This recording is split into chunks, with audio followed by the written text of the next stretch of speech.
I did it this time. Yay. Good job. We are Everyone proud. thinks because you're a zombie, you don't know good coffee. Well, they're wrong. There's only one brew that gets my seal of approval. Deadly Grounds coffee is my guilty pleasure. The aroma is so intoxicating. It brings all of my neighbors out of the woodwork. Deadly Grounds coffee. Coffee to die for and zombie approved. It's good to get a little deadly. Use the front door! Oh, they're so disgusting.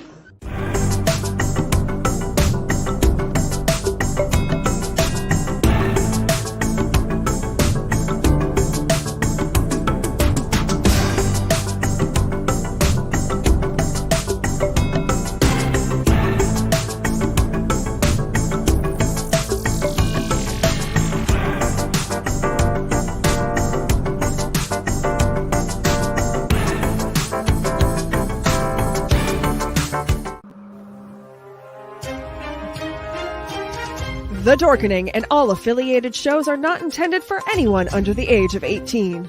The following may contain discussions or scenes that have adult situations, graphic violence, nudity, strong sexual content, and graphic language.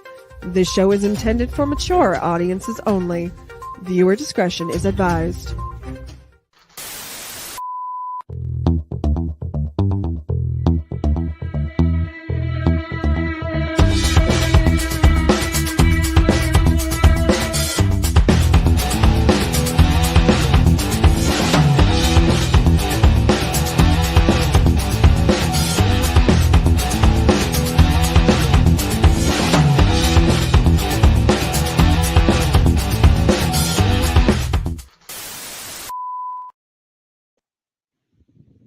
Welcome back to another episode of Unprinted Pages, where we have children's author Patricia Harris and my amazing co-host Delphine. Today is a very special episode.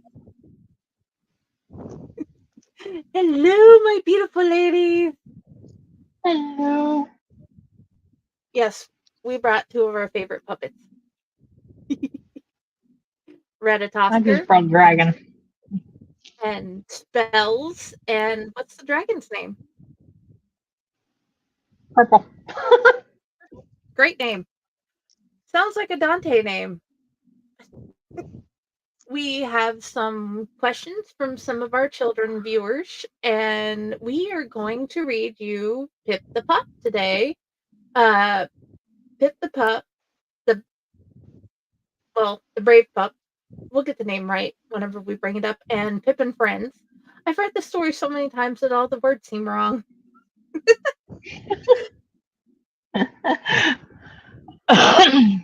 So The second one's called A Pup is Brave. A Pup is Brave. Yes, Pip. The pup is brave. Thank you.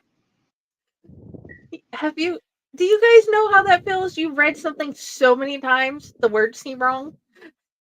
Yep. Mm-hmm. Or you have written a word so many times in a row. One day you just look at it and it just looks so wrong. Oh, yeah. Absolutely. Yeah. Like, who thought of that? Why did you do that? Why is it spelled that way? It should not be spelled that way. Yeah, the There's last a couple of times I've done that. was with the word silence. Mayonnaise always gets me. The word mayonnaise, I cannot spell that word without going, that doesn't look right.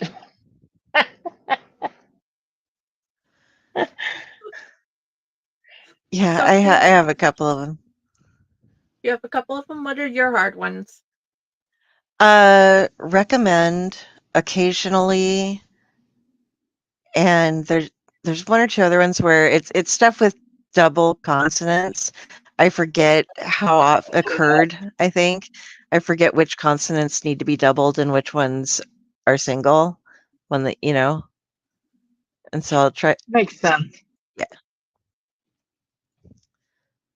But I will never misspell, because when I was in elementary school, we had a picture that had a teacher writing on the chalkboard she was going to be gone for the day, and it was, "Don't misspell, misspell, signed Miss Pell.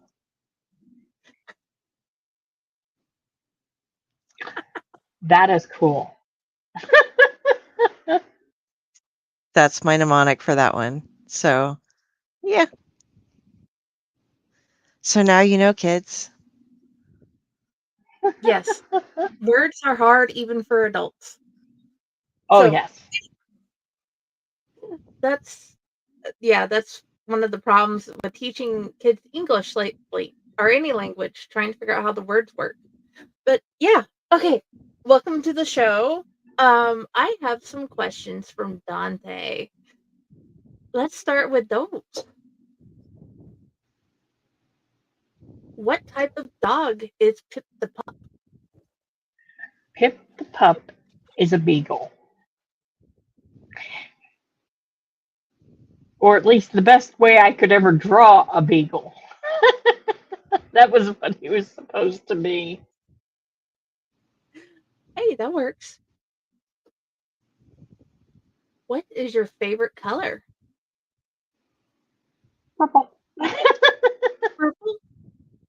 So it's the same Purple. color as mommy. Have you ever flown? Yes. But only once. When I came to Charleston, there was a flight and it was two different planes. The first one was out of Dulles to Chicago, and it was a bigger plane, and it wasn't so bad. I was scared. I'm claustrophobic, which means that I really don't do well in tight places. And this plane was a bit bigger, so I did okay. But then, because there is no direct flight from where I was to Charleston, Chicago to Charleston, however, was a small plane. The first one, there was 4 seats across and lots of space in between the aisles. The second one, there was 2 seats and an aisle between them. And it was tiny. And I really did not do well in that plane. And I swore I was never going to get in another plane again. And I haven't. Hi, Tom Dog. Hello. Okay, the next question is, what's your favorite ice cream? Butter pecan. Ooh, Mhm. yummy. It has been my favorite for as long as I can remember. I don't mind strawberry or chocolate. I don't mind vanilla, but my favorite is butter pecan. That is awesome. Do you like chocolate milk? I love chocolate milk. My favorite drink when I was a little girl was Yoo-hoo, which is not chocolate milk, but it is chocolate milk at the same time. It's supposed to be chocolate milk. It's more like chocolate water, but Yeah, basically. Okay, the last question, well, technically it's 2 questions. What is your favorite planet? And is that the one you would actually want to go visit? Or is there another planet you want to go visit? the fun answer to that is my favorite planet is not a planet. Because my favorite planet is Pluto. And Pluto is not a planet. Pluto has been declared not a planet. Yeah. And yes, I would love to go visit Pluto. I don't think I would survive it, but I would love to go see it. I think that would be fun. But if I had to pick one of the actual planets, I think Mars is kind of interesting. Okay. And the next is actually for both of you from Sophia. Is it hard to write kid stories? Would you like to go first, though? I don't. Oh, sure. For me, it is slightly hard to write kid stories because I write a lot of horror, and so I need to make sure that I am not too scary when I'm writing things for kids. At the same time, I liked reading horror stories when I was a kid, so I don't want to be patronizing to kids. So I think I'm more of a not kids, but not quite young adult. I can write in that range right before then is about where Middle I grade. can, yeah, middle grade I can hit, and then I jump up to an adult stuff because young adult doesn't quite fit my style of writing either. Okay. I don't think it's hard to write kid stories because I remember what it was like to be a kid. And a lot of it is I'm telling the story to either myself or to my kids when they were little. So for me, it's just telling these stories to those children that either I was or that they were. And a lot of my kids' stories were actually written as bedtime stories to my daughter. It was something she would be like, I don't want to go to bed. And I'd be like, well, it's bedtime. And so, in order to get the bedtime to actually go through, mom would have to tell a story. And then I would just take that story and write it down. And then after that, it was easier just to go, okay, and follow and write similar stories. So that is awesome. Okay. How about we read the first book and then talk about it while we're uploading the next one? How does that sound, ladies? sounds good to me. Okay.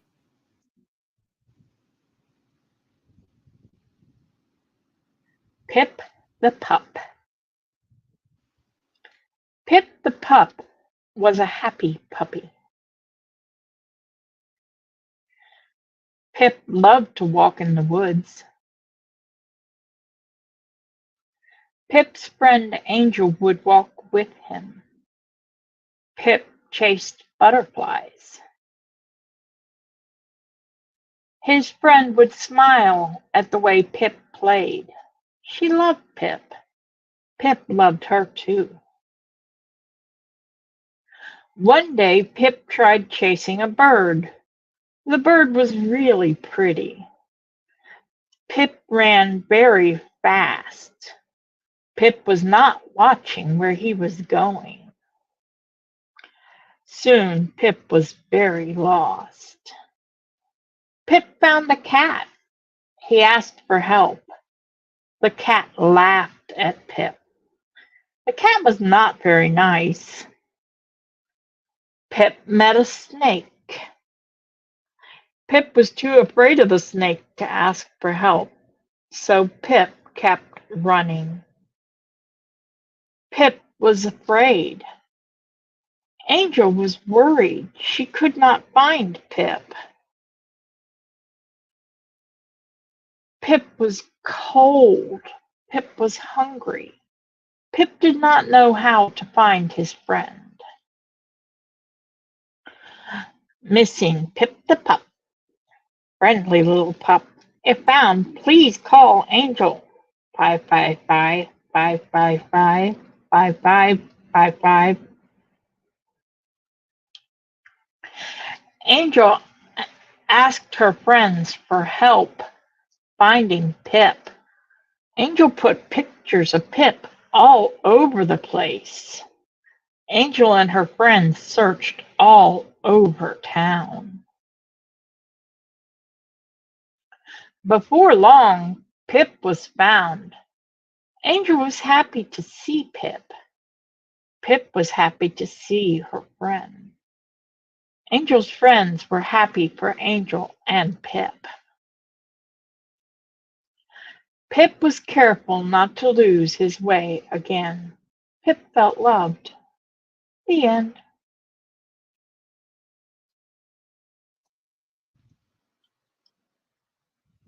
So, do all of your stories help explain emotions or lessons? I try for that, especially with the kids' books, because a lot of the time my daughter did not understand a lot of what the social cues were. She didn't understand a lot of the emotions she was feeling. And that was my way of helping to guide her. The Dylan series doesn't so much, but it does at the same time. That one is a nod to the fact that my daughter likes zombies and she wanted to see zombie stories. But a lot of them do. They talk about where you have emotions, and sometimes they're not real easy to understand. They're awfully big and they're kind of scary. I think my middle grade option, which was the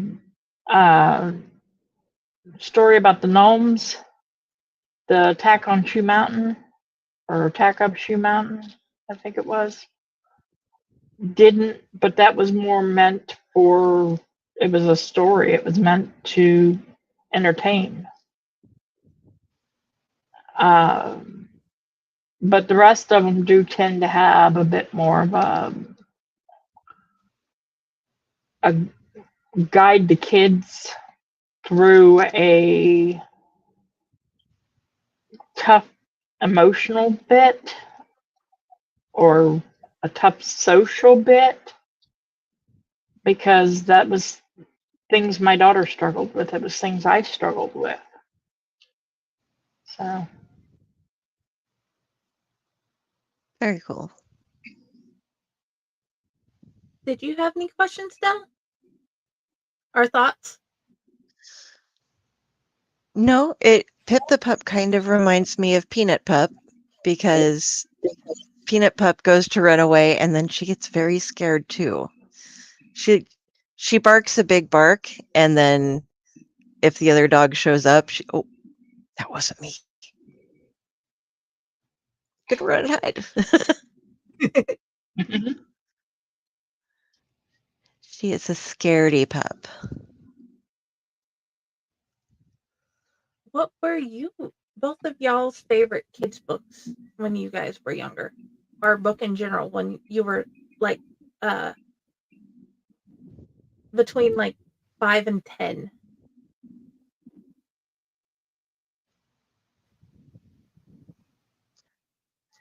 Are we going for books intended for that age, or what we were actually reading? What you were that's what I was about ready to ask. What you were actually reading? Because I read the Chronicles of Narnia when I was 5, and I was up to The Hobbit and The Lord of the Rings when I was 8. And moving on to Stephen King and stuff by the time I was 10. So I was in a similar situation. I think the first book I really remember being a favorite was about, at 5 years old, was about The Secret Garden or The Little Princess by Frances Hodgson Burnett. Those two were big favorites of mine at like 5. So they're not intended for that age, but that was what I was reading. So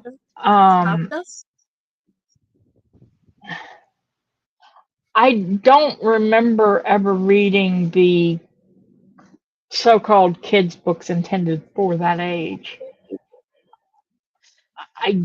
I read them later, and later I enjoyed most of Dr. Seuss's books, but that was Oh, yeah. when my kids were little.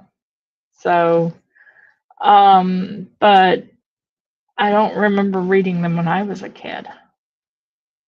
Just I was reading college level in 3rd grade, so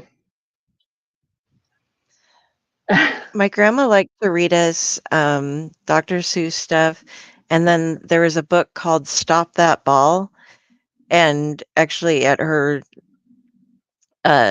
wake, we were like reciting it as a family because everyone knew it, and it's like, I hit my ball, I made it fly, I hit my ball, and it's about this little boy who he has like a ball on a string in his yard, and he hits it over the wall, and then he has to go chasing it through town because it ends up like there's a marching band playing, and the big red ball lands inside the tuba, and he gives a big blow, and it goes flying off and goes to a construction site that they're getting ready to blow up, and he has to keep following his ball until he can get it again. And that one she read so many times, the entire family knows it by heart. So that That those is in Dr. beautiful. Seuss. Yeah. It's out of print, so we had to like track down copies of it for the family on like you look for it for eBay, and it's like, okay, you can spend $50 for this, and it's like, eesh, but memories, you know. Oh, yeah. you might check thrift books. They tend to have a lot of out of print books. They might have it at a decent price. I will have to check I will have to because check too now. We have a copy. it is a good book. Okay. Are you ready to read now? Yes, I am. Okay.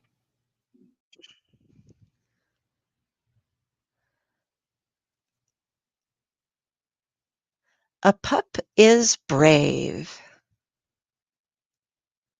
by Patricia Harris. To Dante for reminding me why I write. I had to add that for him.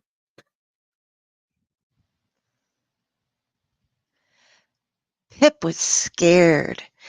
Angel was at school. Pip was alone at home. First, there was a noise at the back door. Pip barked at it. Then there was a noise at the front door. Pip barked at it. The barks did not stop the noise. The barks did make Pip feel better. Pip could see the squirrels out of the window. Pip asked them what was outside. Squirrels did not seem to hear Pip. Pip was scared. His friend Angel had told Pip that it was okay to be scared.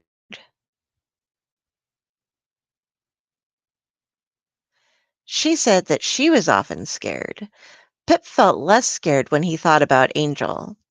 Angel came home from school to find Pip barking. She smiled at him. Did you miss me?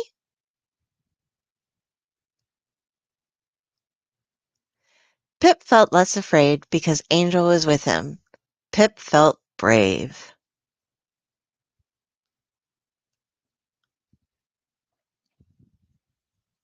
I like that one. That is very much what Peanut does. She barks at it and then she runs away.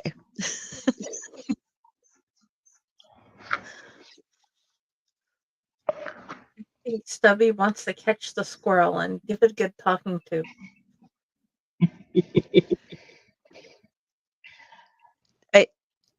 Peanut is very brave behind the doors.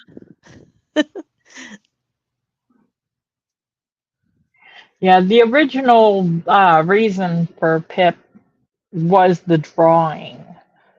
My mom taught me how to draw the dog that Pip is based on when I was probably 9 or 10, I'm guessing.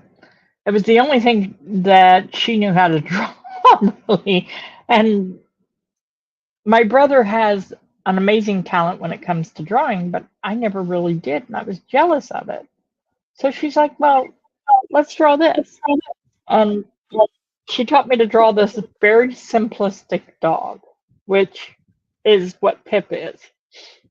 And so I would draw it for Angel and tell her stories about it as one of her bedtime stories. And that's where Pip came from, was that dog drawing. And then when Dante sent me the question of more Pip, I was just like, okay, I have to now. There has to be more Pip. Because one just doesn't not answer that. Oh, yes. He's like, please, more. Yeah, love her, Dante. Hold on a second. I am missing one, and I'm trying to figure out which one it is I'm missing. 2. Yes, but I'm trying to make sure I have the right 2, because I have 2 versions of 2 on here. Oh, gotcha.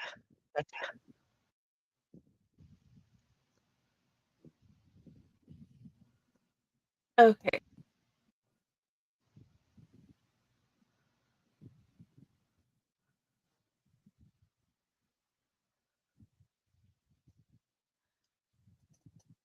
Two seconds. So, thank you for actually writing more. We have appreciated that, and so has he.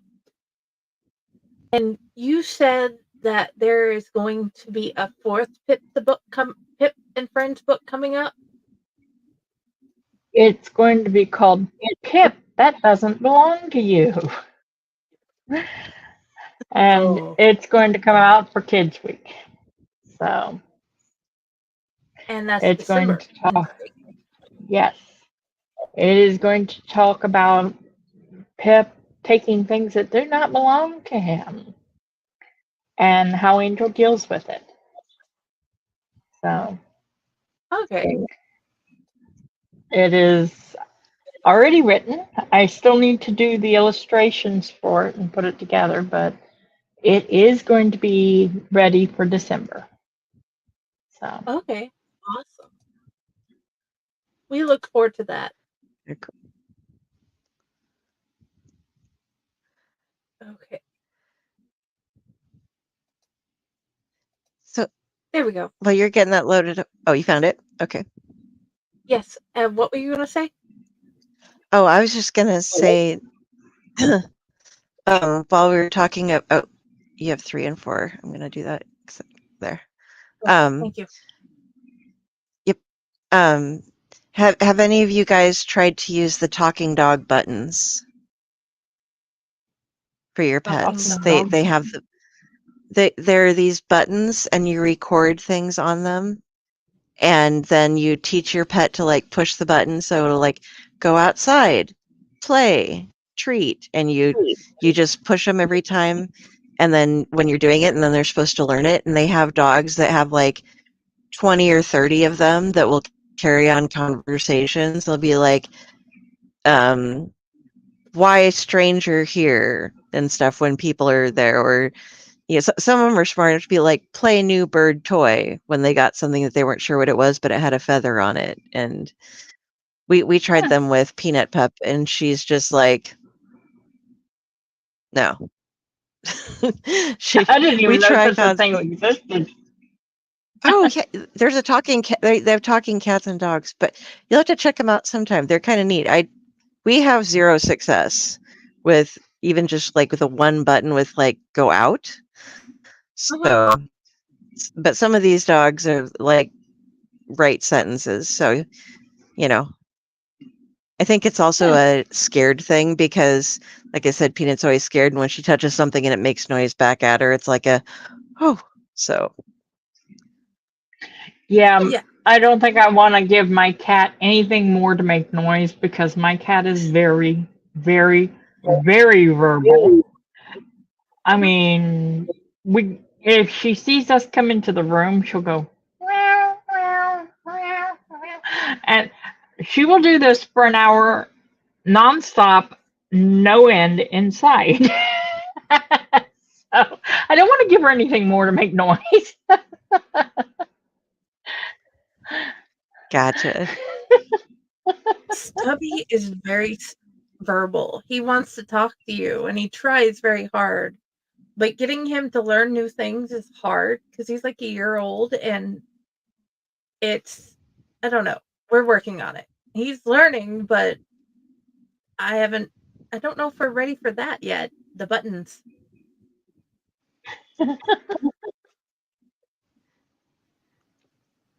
Yeah, I want to find somebody who can do it. I know nobody. I've seen them on Facebook, but I know nobody who actually has been able to successfully get their pet to communicate with them. So, Okay. This next book, What did I you am definitely afraid of doing it with not Dante, but Stubby. I don't think we're ready for that. Him and other animals.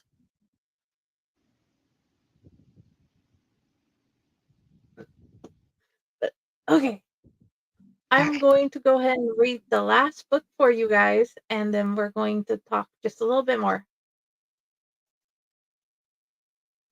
Pip and Friends by Patricia Harris. Pip is a curious pup. Pip likes going on walks and making new friends. Not all of the new friends want to be friends with Pip. Angel tries to stop Pip from getting too close to friends who will hurt Pip. Pip doesn't understand why he has to be careful. He just wants to be friends. The skunk does not want to be friends. He has a smelly fart that lets Pip know to stay away. The kitty hisses when Pip gets too close. Pip thinks that he scares the kitty. Angel pulls Pip away from the big dog down the street. He might hurt you, little one, she tells Pip. Angel takes Pip on walks every day. Pip tries to make new friends every time. He really likes to go to the dog park. Pip has many friends at the dog park. Angel likes to go to the dog park too. She can let Pip play and read her book. The end.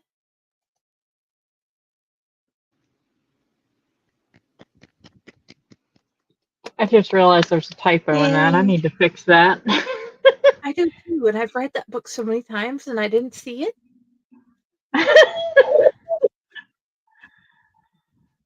That will be on my to-do list now. See, kids, adults are not all-knowing and get everything perfect. Mommy never gets everything perfect. But yes. Oh, Pups and Friends. Yeah, the idea of that skunk being a friend was not a good one.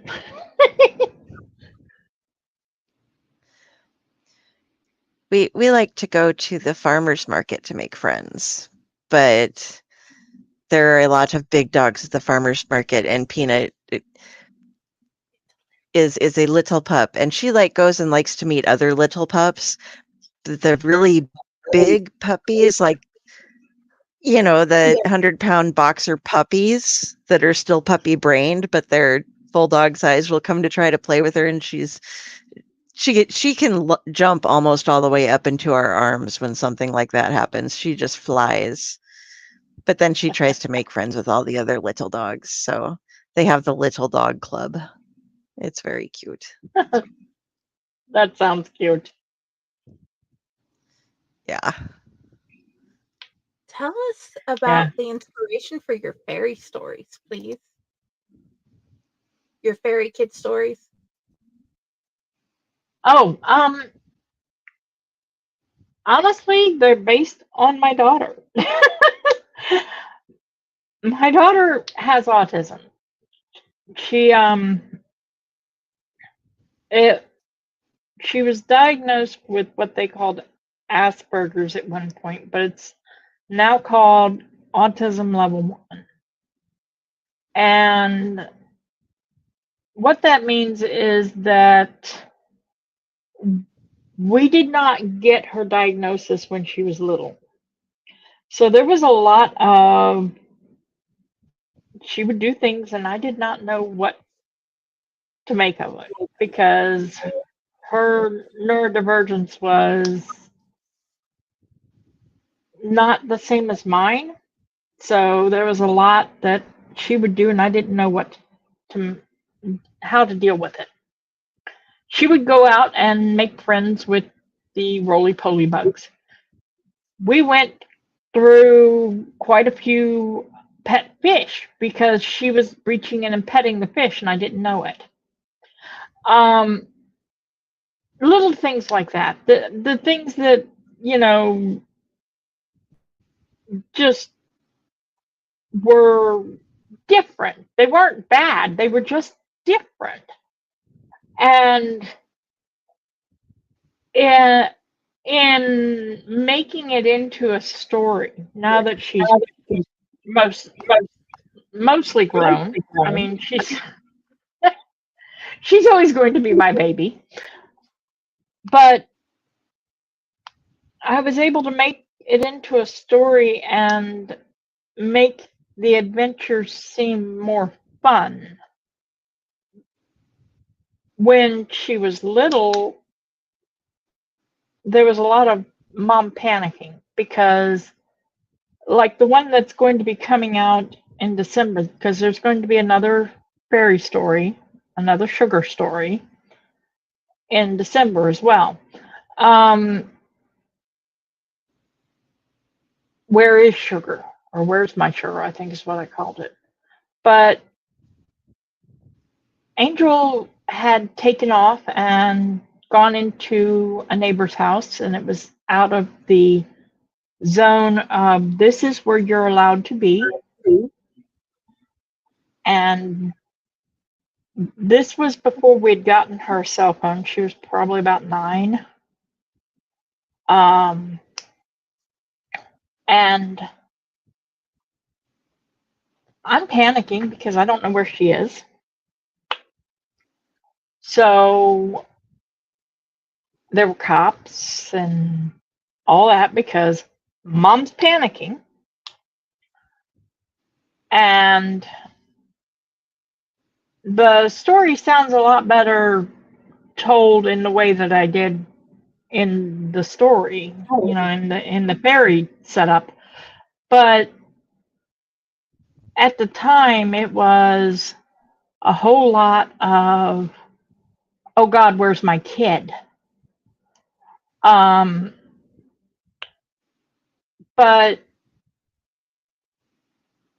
it's easy now that she's an adult because she's 20. So it's easy to go back and go, well, I could put a gloss on this and make it a fun story. But the story at the time was a scared mama. A nightmare. And yeah, a true nightmare because I couldn't find my kid. And I mean, she was just in a neighbor's house, but she hadn't told me where she was going. I did not know where she was. And this person, I didn't know them from Adam's House Cat. I did not know who they were. And the ending of the situation was that I had to have a talk with her about where she could go and, the fact that she had to let me know if she was going to go into somebody else's house and what have you. Like I said, the fairy stories are now an adventure. me telling it as if it was fun. Her petting the fish is a funny thing now. But we went through like 5 or 6 fish before I realized why they were dying. Because, you know, I it wasn't that I didn't watch her, but when you're dealing with a child that young, there's always so much going on. You don't see everything. And I didn't see everything. I didn't see her playing with the pill bugs. I didn't see her petting the fish. This is stuff that I found out after the fact and was able to make into a story to make myself feel better. And that's what it is. It makes me feel better more than it did anything. Sometimes we tell ourselves stories to make ourselves feel better as well as to make other people enjoy it. That's what that is. I'm cracking up really hard because we had a fish petter as well. Only they were wearing gloves because they didn't want to touch the slimy fish, but they still thought that the fish needed to be pet. And then the fish went on a field trip, as we call it, when it stuck and landed on the floor. And the fish didn't last very long after that. But we learned that you don't pet fish, even with gloves. They're okay without pets. They don't need them to be happy. Yeah, no, my daughter never did learn that lesson. She thought that she needed to pet the fish. The only reason why she actually stopped petting the fish is because we stopped buying her fish.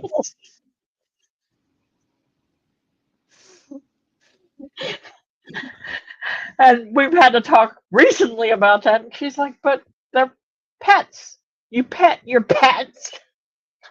I'm like, I'm so glad we got you chickens now because, yes, you can pet your chickens. Yes. And give them cute names. Oh, yeah. Like, the current ones are Raven, Waffles. They're still sick. Oh, well, I think I perhaps shouldn't use that one's name, but, yeah. Sick stuff.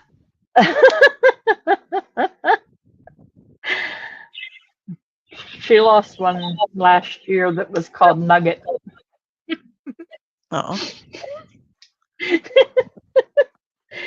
So, freezer bag. Freezer bag 1, Well, 2, 3. The reason it was called Nugget is because that one kept escaping from the pen. She called it Nugget because he was being a pain in the butt. Or she was, because she only gets the females. But since the creature was being a pain in the butt, she's like, "You're a nugget. We're going to make you into one." She never meant it, but the threat was good.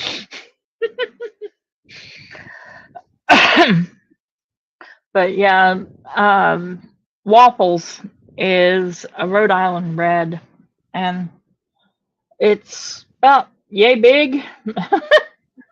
Thing's huge. And considering it's only like a little over 2 months old. Oh, wow. That's Yeah. going to be a big fish. Big fish. Yeah. Big chicken. She's got two Selkie babies in a rabbit cage right now inside that are going to be gorgeous, but the rest of them are all outside. The Selkies haven't even got their feathers in yet to go out, so. Those are pretty But birds. Oh, yeah. they are. She's got 6 black sex lynx, Rhode Island red, barred rock, which the barred rock is the oldest one. That's sick stuff. And let's see, what was the other one? No, not 6 of the black sex lynx. I think she's only got like, I'm not sure. She ended up with 8 chickens out of this last batch. There was a Rhode Island red, an Isla brown, 2 Rhode Island reds, an Isla brown, and the rest were black sex lynx. So 5 black sex lynx. And then her aunt got her the 2 selkies on top of that. So, and then she's still got 2 ducks out there who she is quite certain sell quack to everybody in the neighborhood. Her words, not me. Okay, let's talk about Not Another Billy. I think it's called. Not Another Danny. Not Another Danny. Okay, I've said these so many times, I'm getting the names mixed up. Sorry. Not Another Danny.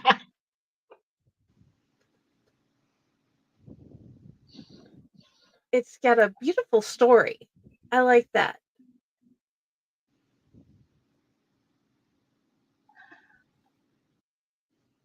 That one was me trying to write something about bullying. And as a matter of fact, the original title was Bully Danny. And I was like, no, the title really doesn't work. And I wanted it to be something that was good as far as the title goes. And that's when the title got changed and it came out as Not Another Danny. Danny is this kind of odd little kid that doesn't quite fit in anywhere. You know, he's not into sports. He's not into what everybody else in his class is into. There's 4 Daniels in his class, which Daniel is a very common name. So, and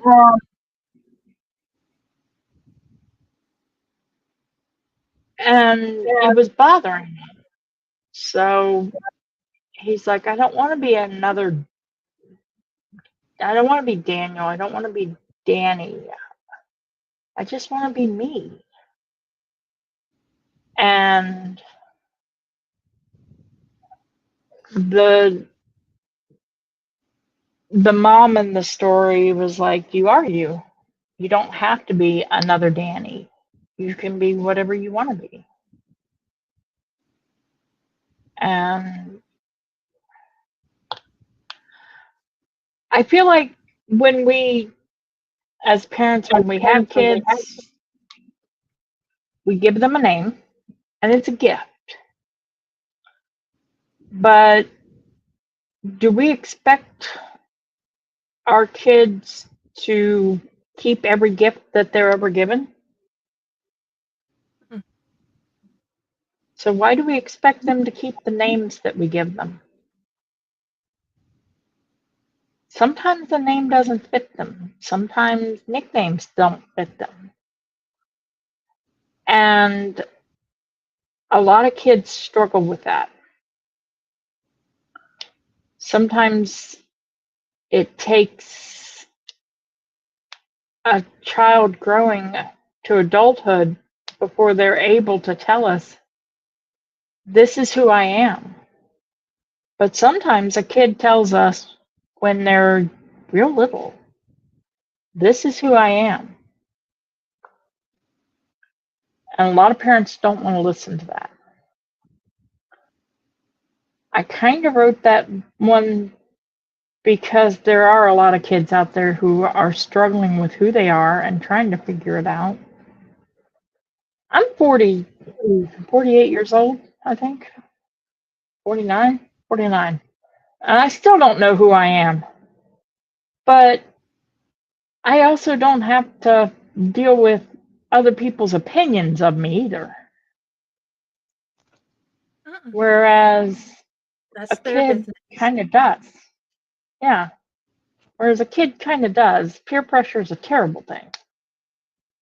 Mm-hmm. And I wanted there to be a story that kids that are struggling with that could read and go, somebody gets this.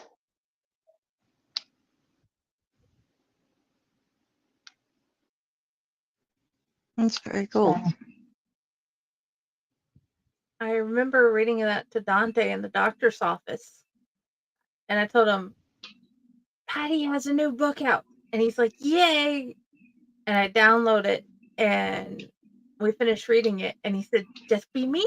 I'm like, yeah, just be you. Whatever that is, mommy wants it. yeah.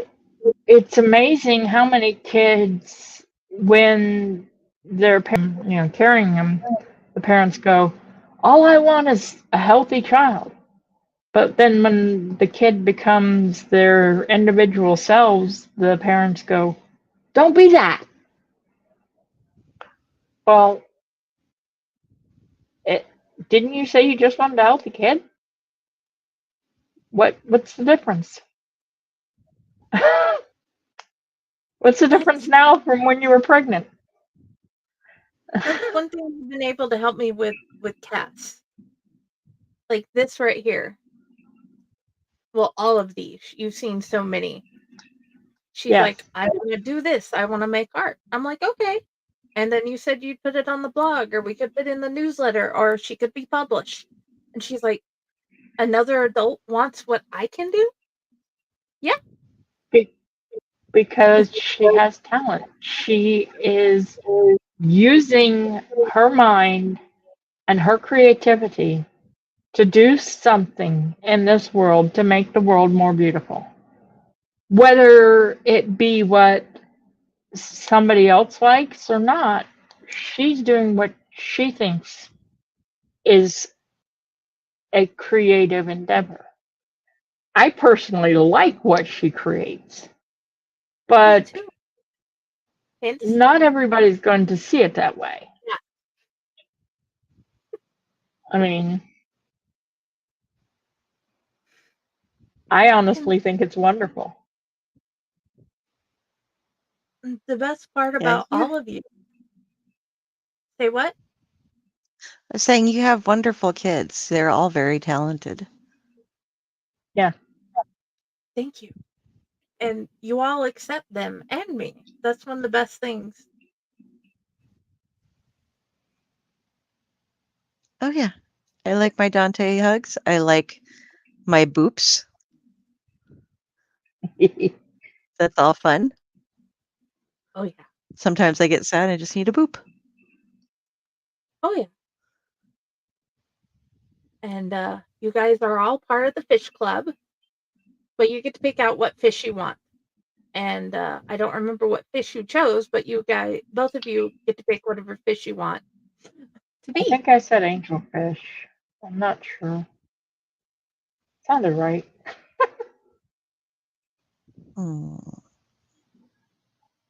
By the way, in case you're curious, the one that Angel kept petting, we kept getting her betas because betas are ones that don't do well with others in the tank with them anyway. So we thought it wouldn't need other fish in the tank. So, a single beta fish would be.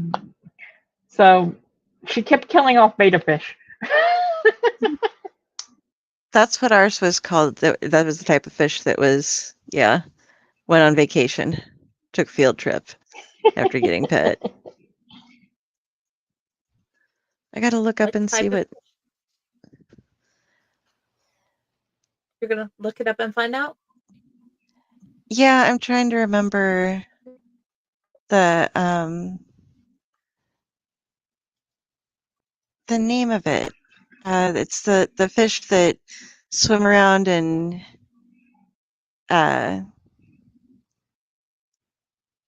plecostomy. I'm The fairly ones that sure I like said clean. angel. Yeah. Yeah, but the ones that help kind of clean up and they just kind of hang out around the bottom and chill. The placostomy fish. They have some very pretty versions of them, like a clown placostomy. I think that would just be what I would like to be. Oh, I'm gonna have to look that one up. Oh, did we lose her? There she is. Cool.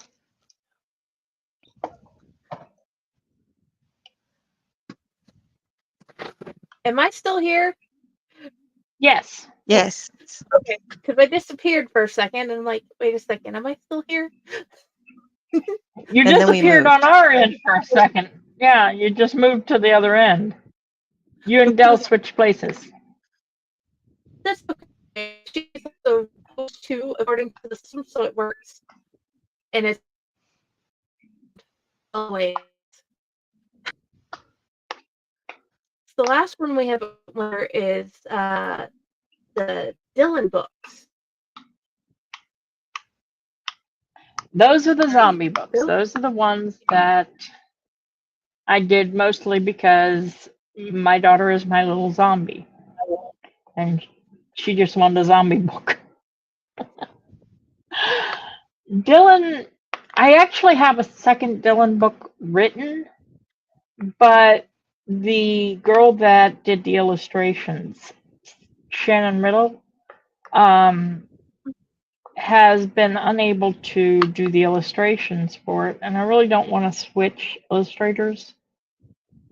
I would like her to do the other book before I give up on Dylan on that one, because I don't want to change the style of it. She did such a good job on Dylan. That'd be awesome. Or Dylan.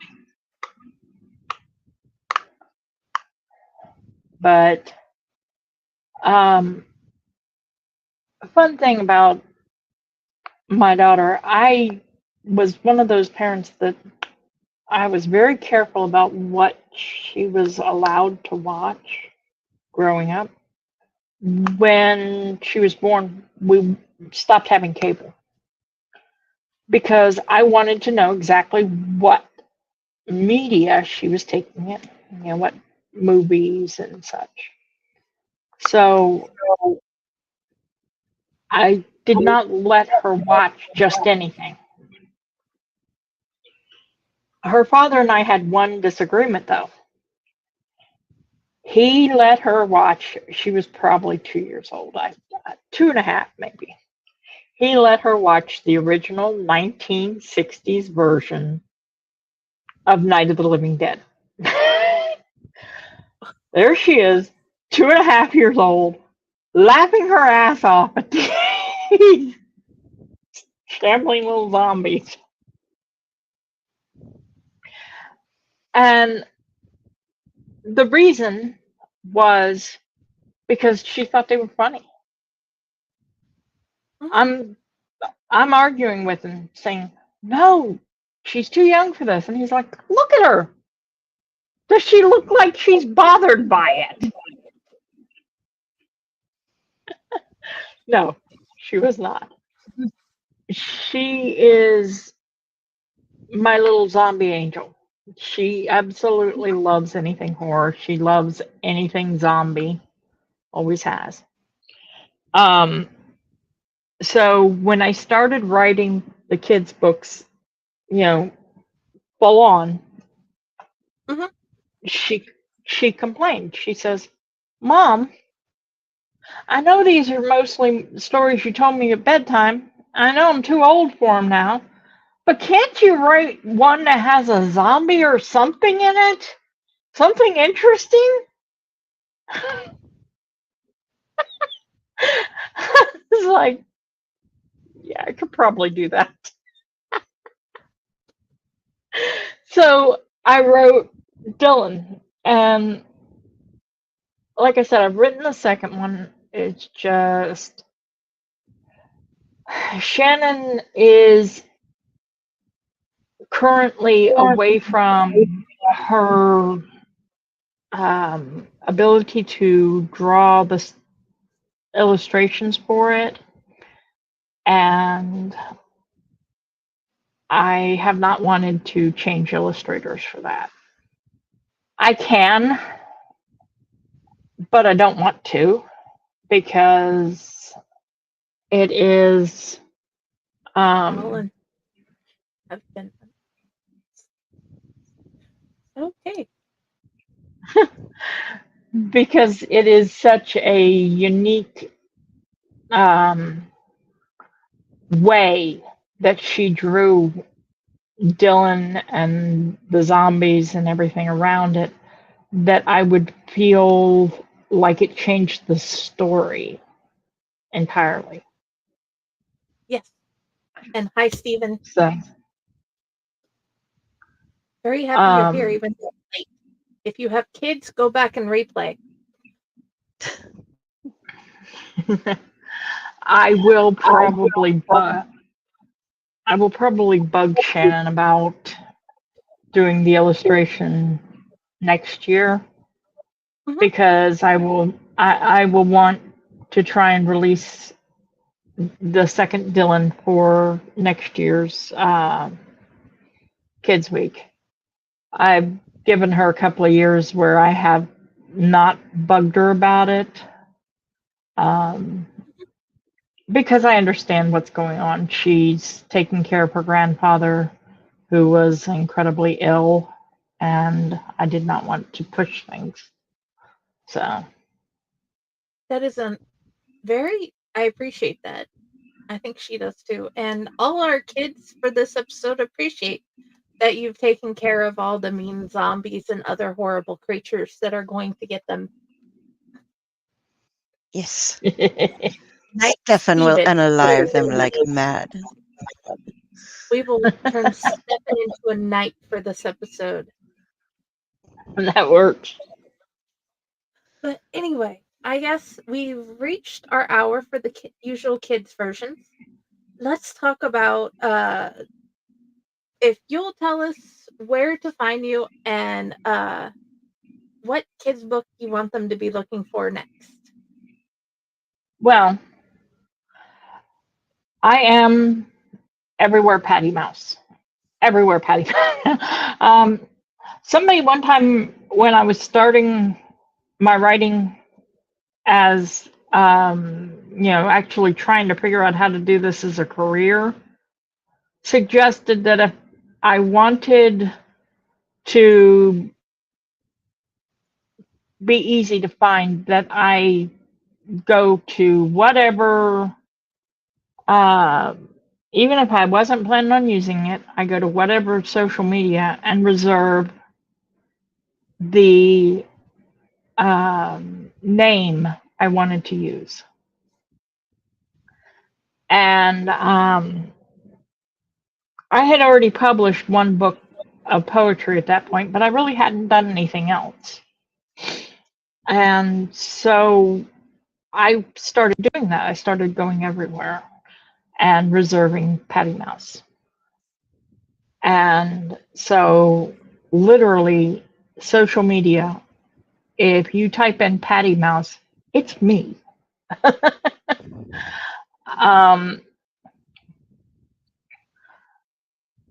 My books are easily found under my name at Books to Read, Reading List, my name. As for the next kids book, Fae Corps Kids Week is when I release all of mine, because that's just the easiest way for me to do it. It guarantees I have books to release on Kids Week for Fae Corps.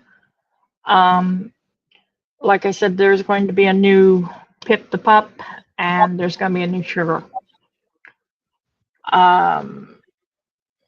I gotta remember, I don't remember which one's going to be first and which one's second. If you give me half a second, I'll take a peek, because I have them reserved.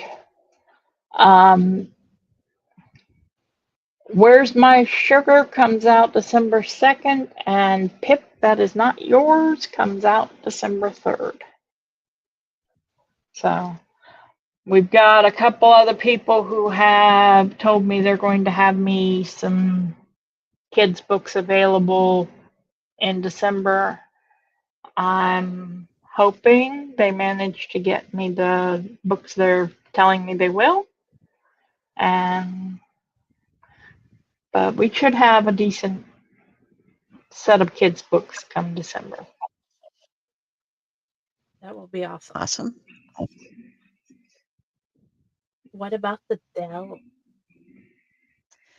The Dell is going to be involved currently with, we have the Owlite Menagerie that is coming out, thanks to Fae Corps down below, and all of Jenny's hard work as well, and everybody in our network and some of the other authors that we have met through having the Owlite network going.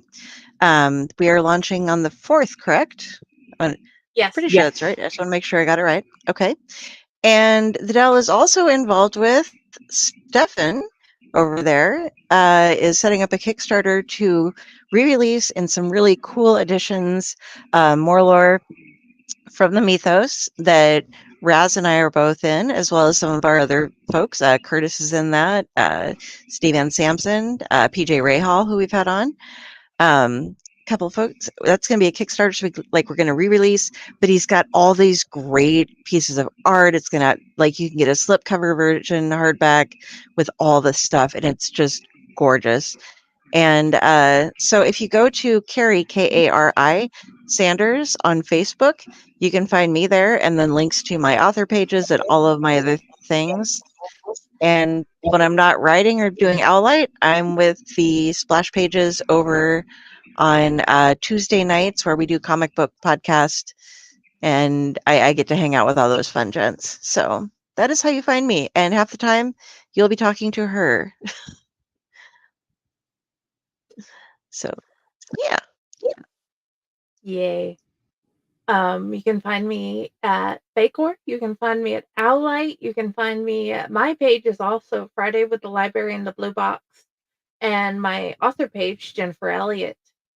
And the book comes out the 4th, and all of the proceeds go to pro literacy, and will help them create ways for other adults to help get them what they need to read, and hopefully have better lives, like hopefully we have.